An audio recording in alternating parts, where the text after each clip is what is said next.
I'm super excited because I'm seeing the progression. I mean, third race of the year or third of the year, and I'm already seeing I'm back into 9.90. You know, if the wind blew a little bit, it would have been a 9.89 race. I mean, you can't get more excited than that, Noah Lyles said with visible delight during the pre-race press conference in Lyles. On August 20th, he was gearing up for his fourth Diamond League appearance of the outdoor season, two of them in the 100m and another in the 200m. But here's where things get interesting. At the Monaco Diamond League, Noah Lyles got the better of Olympic champion Lyles Tobogo in the 200m, avenging his defeat to the young sprinter in the Paris Olympic final. But when it came to the 100m, the story was different. Lyles fell short in both of his Diamond League outings over the distance.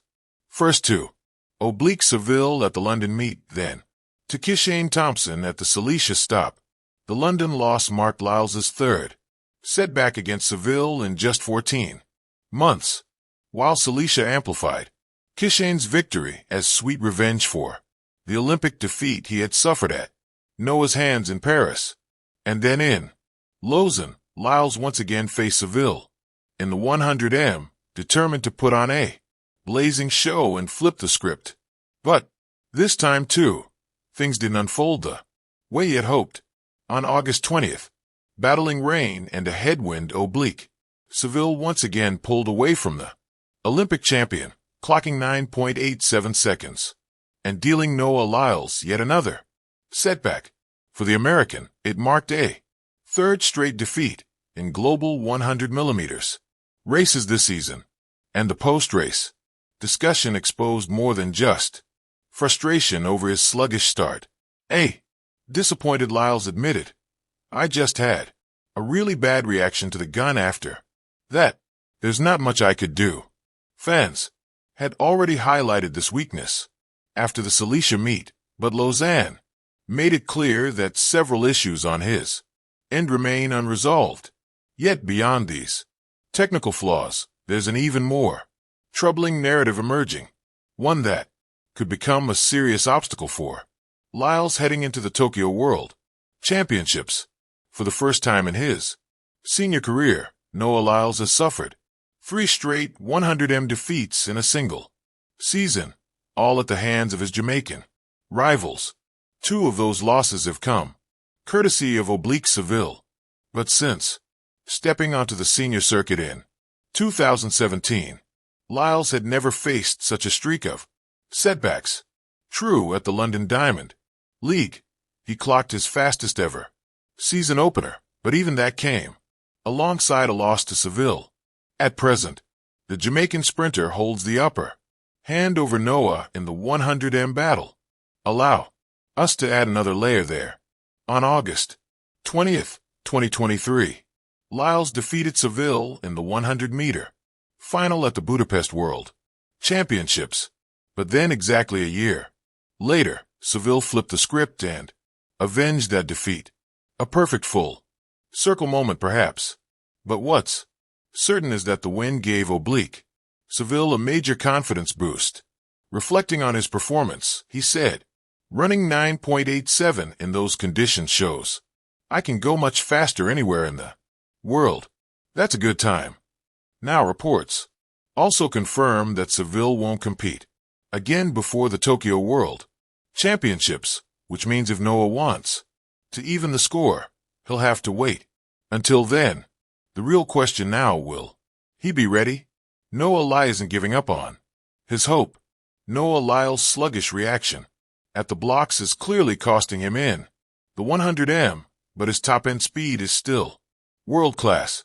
On August 20th, he needed 6.51 seconds to clear the first 50m, while Seville blazed through in 6.41.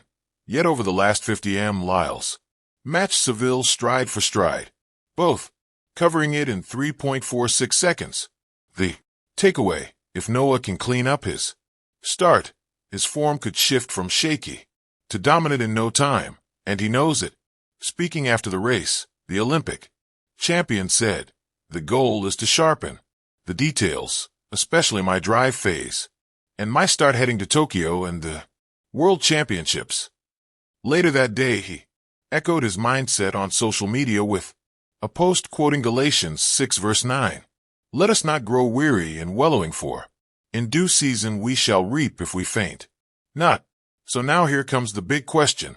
With his faith, speed, and determination all aligned, can Noah turn things around and reclaim control of the 100M when it matters most in Tokyo? For years, Noah Lyles carried himself with a swagger befitting the man who sees himself as heir to Usain Bolt's throne.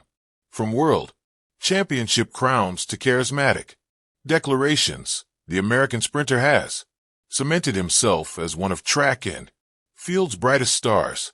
Yet as the countdown to the next major championship continues, a new storm brews over the horizon. A storm tied not to rivals like Fred Curley or Little Tobago, but to Jamaica, the island sprinting powerhouse that has always loomed as both rival and measuring stick. According to recent reports, Lyles' concerns about Jamaica are no longer just about competition on the track, but about the very environment in which the sport thrives. What was once a stage of pure competition has revealed underlying issues, track problems that may reshape the sprint narrative in ways no one expected. Jamaica, a land of sprinters and shadows. To understand Noah Lyles' worries, one must first appreciate Jamaica's unique position in sprinting. For decades, Jamaica has produced a conveyor belt of talent. Usain Bolt, Johan Blake, Asafa Powell, Shelley and Fraser Price, Elaine Thompson Hera, and Shericka Jackson. Their legacy is so profound that even American champions have measured themselves against Jamaica's best. For Lie, the Jamaican challenge has always been a barometer of greatness. To beat Jamaica is to prove yourself on the world stage. Yet, recent whispers suggest cracks beneath the surface of Jamaican athletics. Reports point to problems with track facilities, funding, shortfalls, and inconsistent infrastructure, issues that may be hampering athletes who once seemed unstoppable. For Lyles, these revelations spark a dual concern: relief that rivals may be slowed by circumstances beyond their control, but also anxiety that his legacy could be measured against weakened competition. And therein lies the paradox. Greatness, he knows, is only validated when the stage is truly worthy.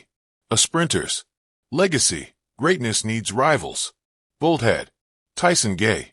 He had Justin Gatlin. He had Johan Blake.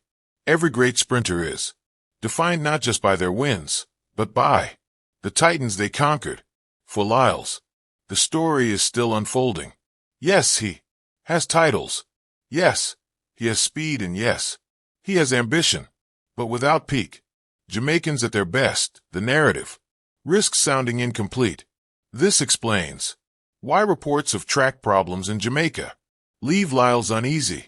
It's not merely about medals. It's about the weight of history. A 200-meter gold against Shericka Jackson or a 100M victory against a fully fit Jamaican contender elevates his story. A win without such rivalry, however, carries less magic.